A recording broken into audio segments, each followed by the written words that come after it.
Video 4 में हमको क्या करना है, हमने इसके पहले जो चेंजेस किए थे वो हेडर टेबल में किए थे, राइट। कौन से टेबल में किए थे, मैनेजर टेबल, यानी कि ये यूज़र करके एक टेबल था हमारा, जो फर्स्ट टेबल यहाँ दिख रहा है आपको, वो पहले यूज़र करके टेबल था, उसको हमने मैनेजर में कैसे कन्वर्ट किए थे वो मैंने इसके पहले वाली वीडियो में आपको बता दिया, वीडियो नंबर 3 में। अब ये वीडियो नंबर 4 है, ठीक है। हाँ मैं लिख देता हूँ power BI video and video part 4। Part 4 में हम पहुँच गए हैं, जिसमें हम देखने वाला है कि ऑर्डर डेटा को, जो ऑर्डर टेबल है उसमें हम कैसे चेंजेस करेंगे, क्या क्या चेंजेस करेंगे based on our requirement. Okay, so चलते हैं, स्टार्ट करते हैं ऑर्डर टेबल के साथ। तो जब मैं ऑर्डर टेबल में आता हूँ, ऑर्डर टेबल में आने के बाद मेरे को यहाँ कुछ चेंजेस करना है जो कि मेरे रिक्वायरमेंट के हिसाब से। सो व्हाट आई वांट कि मैं चाहता हूँ कि इसमें से कुछ जो आपको कॉलम्स दिख रहे हैं वो मैं रिमूव करना चाहता हूँ, ठीक है। मैं नहीं चाहता कि इसमें जो कॉलम्स है वो अननेसेसरी कॉलम जिसका मेरे को काम नहीं है वो मेरे को हटाना है, ठीक है। तो मैं क्या करूँगा, उसके लिए मैं वापस जाऊँगा अपने होम में। होम में जाने के बाद आपको पता ही है कि जो भी आपको कुछ ऐसी चीज़ें परफॉर्म करना है, कोई भी चीज़ हटाना, डिलीट करना या लगाना, तो उसके लिए आपको क्या करना पड़ता है, सिंपली ट्रांसफॉर्म डेटा में जाना पड़ता है। तो होम टैब में आपको जाना है and then you have to go transform tab. And transform data करने के बाद जो आपको एक क्वेरी जो वाला टेबल है वो अपीयर होता है। देखिए जो आपके जो टेबल है वो आप क्वेरी बन चुके हैं, ओके। ये चीज़ मैं आपको बाद में बताऊंगा, ये जो अभी ओपन हुआ है कोई नहीं था, हम इसको क्लोज कर देंगे। तो उसके लिए आपको सिंपली बस व्यू में जाना है, व्यू में जाने के बाद आपको इसको सारी जो चीज़ें है उसको अनचेक कर देना है। Will discuss that after that video, after that topic will discuss कि वो क्या खुला हुआ था, ओके। तो मैं ऑर्डर टेबल में वापस आ गया और यहाँ से अब मेरे को क्या करना है, कुछ चीज़ों को हटाने का है। जैसे आपको ऑर्डर आईडी दिख रही है, ठीक है, ये सब मेरे को चेंज करना है और यहाँ से टेबल डिलीट करना है, ओके। सो फॉर दैट अब मेरे को क्या करना पड़ेगा, इसमें मेरे को जाना पड़ेगा एक ट्रांसफॉर्म में, एंड ट्रांसफॉर्म में मैं फिर से जाऊँगा कॉलम्स में, और ये कॉलम ट्रांसफॉर्म में जाने के बाद मुझे एक चीज़ मिलेंगी जिसका नाम रहेगा ये होम में गया मैं, होम में आपको दिखेगा इसमें remove columns, okay. Remove columns and remove other columns and choose columns, ठीक है। अगर मैं इसमें चूज़ कॉलम करूँगा तो इसमें क्या होगा, मेरे को ऑप्शन देगा कि कौन सा कॉलम आपको करना है, आप चूज़ करिए। देखिए यहाँ पे दो ऑप्शन है, मैनेज कॉलम के लिए मुझे दो ऑप्शन मिलता है। एक है रिमूव कॉलम। रिमूव कॉलम में क्या होगा कि जो भी कॉलम मेरा सिलेक्टेड है वो डायरेक्टली रिमूव हो जाएगा। देखिए अगर मेरा वहाँ पे ऑर्डर आईडी सिलेक्टेड था तो वो रिमूव हो गया। तो इससे क्या होगा, एक चीज़ ये आ सकती है कि भाई हो सकता है गलती से आप डिस्काउंट में आ गए but you don't want to delete that column, और अगर आपने रिमूव कॉलम किया तो डायरेक्टली वो डिलीट कर देगा, आपसे कुछ पूछेगा भी नहीं भाई क्या आपको यही कॉलम डिलीट करना था या नहीं। सो मैं आपको यही बोलूँगा कि जब भी आप कोई कॉलम डिलीट कर रहे हो, आप कोई भी कॉलम को छेड़ रहे हो, तो आपको हमेशा चूज़ कॉलम में जाना चाहिए, बिकॉज ये आपको एक फंक्शनलिटी प्रोवाइड करता है कि आपको चूज़ करने का ऑप्शन देता है भाई, कि आप चूज़ करिए कॉलम कि आपको कौन सा डिलीट करना है। ऐसा नहीं कि आपने जो भी आपका कर्सर आपने सेलेक्ट किया वही डिलीट हो जाए, नो नो, आपको ऑप्शन प्रोवाइड होना। आप जैसे मुझे एक चीज़ बताइए, जब आप क्या करते हो, कोई भी चीज़ डिलीट करते हो, राइट। तो डिलीट करते टाइम क्या होता है कि वो आपको पूछता है कि भाई are you sure you want to delete that चीज़, देन यस या नो। ऐसा तुरंत डिलीट नहीं हो जाता। तो वैसे ही जब आप कॉलम डिलीट करते हो तो भाई हो सकता है कॉलम मेरे लिए क्रूशल हो, इंपॉर्टेंट हो, एंड मैंने यहाँ सेलेक्ट कर दिया, मैं डिलीट कर दिया तो डिलीट हो जाएगा। सो मैं आपको यही बोलूँगा कि आप हमेशा चूज़ कॉलम में जाइए, बिकॉज ये आपको ऑप्शन प्रोवाइड करता है कि आपको वही कॉलम में से कौन सा डिलीट करना है, आप एक बार सेलेक्ट कर लीजिए, राइट। तो मैं इसको क्लिक करता हूँ एंड यहाँ पे लिखा है keep the column, choose the column to keep, यानी वही कॉलम आप चूज़ करिए जो आपको चाहिए, एंड जो नहीं चाहिए उसको आप अनचेक कर दीजिए। सो मुझे क्या चाहिए था, मुझे ऑर्डर आईडी, कॉलम आईडी मुझे नहीं चाहिए, मुझे नहीं चाहिए क्वांटिटी ऑर्डर न्यू, मुझे नहीं चाहिए आ, इसमें शिपिंग कॉस्ट, लेट से मुझे नहीं चाहिए, और मुझे नहीं चाहिए जैसे आप कुछ भी आपके अकॉर्डिंग, मुझे ये सब नहीं चाहिए। तो जो चीज़ मुझे नहीं चाहिए मैंने उसे अनचेक कर दिया एंड देन ओके। तो देखिए जैसे मैंने ऑर्डर आईडी हटा था वो हट गई है, जो भी मैंने हटाया था वो हट गई है, और जो भी मैंने चेंजेस किया है वो यहाँ मुझे दिखाई दे रहे हैं। तो इस तरीके से आप क्या कर सकते हो, जो भी कॉलम आपको नहीं चाहिए, so by using this manage column you have to select that particular column and that column will be remain as it is, and if you uncheck that particular columns that column will be gone from that particular window। Okay, तो जो भी मैंने columns वहाँ पे select किया वहाँ से चले गए, और देखिए जैसे मैंने आपको बताया था स्टेटस बार वो अपडेट होते रहता है जो भी चीज़ आपने सेलेक्ट की हो। ओके, ना अब हम क्या करते हैं, अब मेरे को क्या करना है, जो दो टेबल है लाइक ऑर्डर और मैनेजर, तो इन दोनों को मेरे को मर्ज करना है। ओके, और एक क्या करना है, एक चीज़ मेरे को एक और करना है कि यहाँ पे जो आपको स्टेट प्रोविज़न दिख रहा है, ठीक है, जो आपको यहाँ स्टेट प्रोविज़न दिख रहा है इसमें मुझे कुछ चेंजेस करना है, राइट। मेरे को स्टेट प्रोविज़न दिख रहा है तो मुझे इसको स्टेट ही करना है, तो सिंपली आया जस्ट डबल क्लिक, मुझे इसको रीनेम करना है, तो मैंने जब डबल क्लिक किया एंड देन मैंने एंटर किया तो वो स्टेट बन गया। अब इसमें मैं क्या करता हूँ कि सिर्फ मुझे इसको मैं सॉर्ट कर सकता हूँ, तो सॉर्टिंग कैसे करूँगा, मुझे इसको अरेंज करना है। अभी देखिए ये पहले इसमें जो है वो कहाँ से स्टार्ट हो रहा है, आई से, but I just want to कि भाई ये असेंडिंग ऑर्डर में चले, तो मैं सिंपली यहाँ कर दूँगा असेंडिंग। तो अब ये ए से स्टार्ट होगा एंड देन ये सॉर्टिंग हो गया। सॉर्ट होने के बाद मैं चाहता हूँ कि सिर्फ मुझे एल्बामा का ही दिखे, बाकी सब नहीं दिखना चाहिए, तो मैंने क्या किया, सेलेक्ट किया एंड एल्बामा में क्लिक किया, लोड डेटा किया, तो ये क्या करेगा, सिर्फ उसी का डेटा मुझे दिखाएगा एंड बाकी को नहीं दिखाएगा। एंड देन मैंने ओके किया, सो देखिए सिर्फ मुझे वही दिख रहा है, बाकी चीज़ मुझे नहीं दिख रहे हैं। सो इस तरीके से you can manage your data based on your requirement. Now अब मैं चाहता हूँ कि मैं क्या चाहता हूँ, इस ऑर्डर और इस मैनेजर टेबल को मर्ज करना चाहता हूँ एक ही टेबल के अंदर। ओके, तो आपके पास एक चीज़ रहेंगी, और ये देखिए आपको ऊपर में दिख रहा है यहाँ पे कंबाइन। कंबाइन यानी बेसिकली क्या होता है, जोड़ना, दो चीज़ों को जोड़ना सो दैट वो एक ही में दिखें। तो कभी ऐसे रिक्वायरमेंट आ सकती है कि भाई आपको क्या करना है, दो टेबल को एक साथ मर्ज करना है, you have to combine that tables. आप कंबाइन करने के लिए आपको तो पता ही है, आपने एसक्यूएल में देखा होगा या फिर नहीं भी देखा होगा तो कोई दिक्कत नहीं है, हम देखने वाले हैं कि किस तरीके से आप दो टेबल को ज्वाइन करते हो। तो बेसिकली मैं अगर ये आपको यही बताऊँ कि आपका रिलेटिव की अगर मैं बात करूँ, तो आपका रिलेटिव उसे, आप अपने रिलेटिव को रिलेटिव कैसे मानते हैं कि कोई ना कोई रिलेशनशिप होता है, या तो भाई का या बहन का या कज़िन मम्मी का, या आई एम सॉरी कज़िन भूआ का हो गया, ठीक है, कज़िन हो गए, भूआ सगी होती है उनके बेटे अपने लिए कज़िन हो जाते हैं, तो कोई ना कोई रिलेशनशिप होता है, कोई ना कोई रिश्ता होता है। तो वैसे जब भी आप दो टेबल को जोड़ोगे तो इन दोनों में कुछ ना कुछ रिश्ता होगा, तब ये दोनों एक दूसरे के साथ मर्ज होंगे, तब ये दोनों एक दूसरे के साथ अपेंड होंगे, ठीक है। तो फॉर दैट आपको कुछ ऐसी चीज़ देखना होगा दोनों टेबल में जो कि कॉमन हो।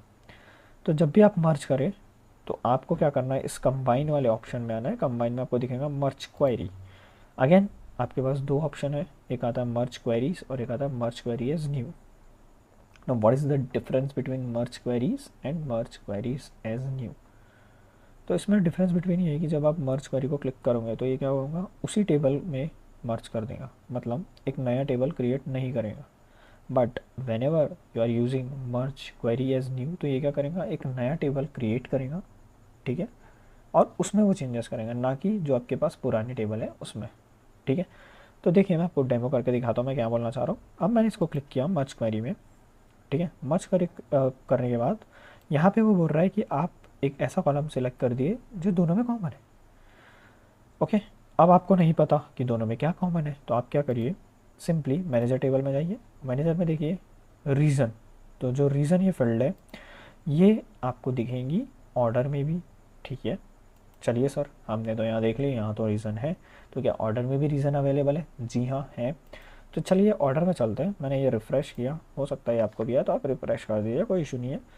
अब आप जाइए और सिंपली मैंने जो आपको बताया कि आपको क्या करना है, सिर्फ मर्ज करना है, एज न्यू करना है, बिकॉज ये क्या करेगा, एक नया टेबल क्रिएट कर देगा जो कि मर्ज वाला टेबल होगा, ना कि उसी में चेंजेस करेगा, ठीक है। तो मैंने इसको क्लिक किया एंड देन मैंने सेलेक्ट किया यहाँ पर रीज़न।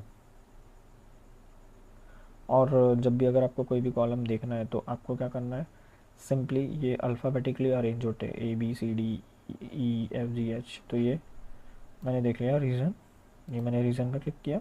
एंड दूसरा डेटा मेरे को किसके साथ मर्ज करना है, तो मैंने किया मैनेजर। मैनेजर में भी क्या कॉमन है, रीज़न। तो ये तभी, जब भी आप दो टेबल को जोड़ रहे हो तो हमेशा एक चीज़ याद रखिए कि दोनों टेबल में एक फील्ड कॉमन होना। तो इन दोनों टेबल में मेरे पास कॉमन है रीज़न, इसमें भी रीज़न कॉमन है। अगर चलिए मैं यहाँ पे फर्स्ट नेम लेता हूँ तो यहाँ पे भी देखिएगा the reason matches 0 to 155 row from the first table, यानी किसी भी चीज़ से उन्होंने मैच नहीं किया। But when I click reason to reason then 125 row from the table merge. तो इस तरीके से आपको क्या करना है, कॉमन फील्ड लेना है। और यहाँ से होता है left join, right join, full join, inner join, left anti join, right anti join.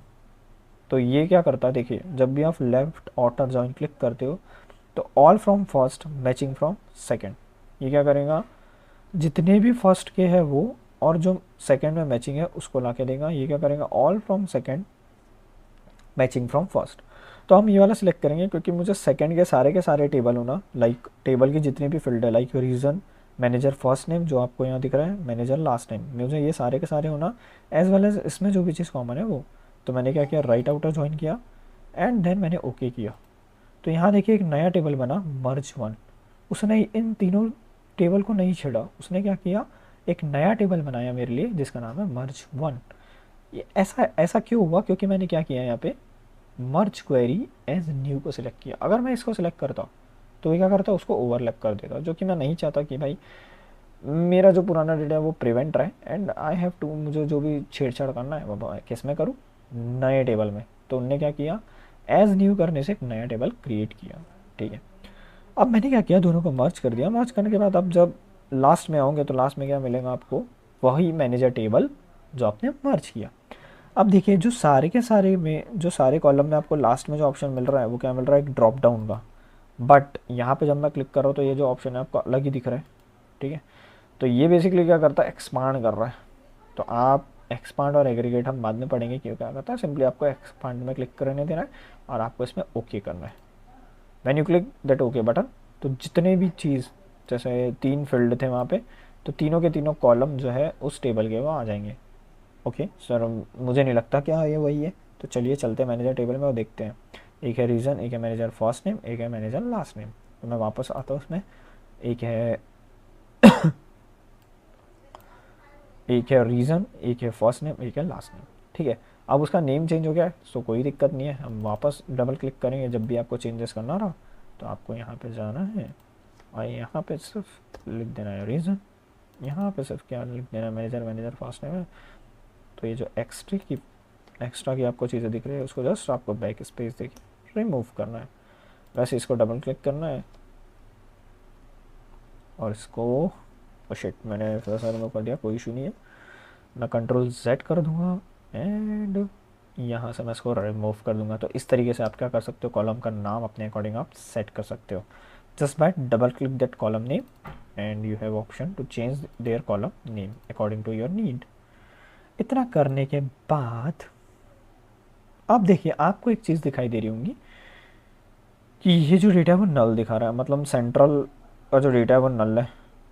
ठीक है, तो मैं इस के डेटा को, मेरे को काम नहीं है तो मैंने हटा दिया क्योंकि वो नल दिखा रहा है तो मुझे इसकी ज़रूरत नहीं है। वैसे ही सेंट्रल और ईस्ट का डेटा मुझे नल दिखा रहा है तो मैंने फिर से क्या किया, सेंट्रल और ईस्ट का जो डेटा है वो मैंने हटा दिया। And just I have south का डेटा जो कि ऑलरेडी फाइन है, मतलब ऐसा कोई भी डेटा नहीं है जिसमें इसमें नल दिख रहा है। ओके, तो इस तरीके से मेरा जो टेबल है वो मर्ज हो गया है, एक साथ एक ही टेबल में आ गया है। जो रीज़न थी, जो फर्स्ट नेम था, लास्ट नेम था, वो एक इसमें आ गया है। अब इसका जो नाम दिख रहा है वो टेबल का, यार ये अच्छा नहीं दिख रहा है मुझे, मर्ज नेम। तो ये दे देता हूँ मैं ऑर्डर एंड, हमने किसको मर्ज किए थे, मैनेजर टेबल, या ऑर्डर एंड मैनेजर करके मैंने इसको नाम दे दिया। तो देखिए इस तरीके से आपका टेबल का नाम भी चेंज हो गया। तो इस तरीके से आप ऐसा कर सकते हैं। आप ये चेंज आप चाहते हो कि ये रिफ्लेक्ट हो आपके रिपोर्ट में भी, so you have to just close and apply. तो क्लोज से क्या होगा, ये विंडो क्लोज हो जाएंगी और आप किस में पहुंच जाओगे, अपने रिपोर्ट व्यू में। तो मैंने जैसे इसको क्लिक किया तो आप देख सकते हो कि आपका जो भी इफेक्ट है just a minute, just a minute, everything fine. Okay, तो देख सकते हो आपका जो नया टेबल है वो भी आ गया है, जिसमें आपको आपके मर्ज वाली चीज़ें भी मिलने वाली है। तो देखिए इसी टेबल के अंदर आपको दिखने वाला है, ये है manager first name last name and reason.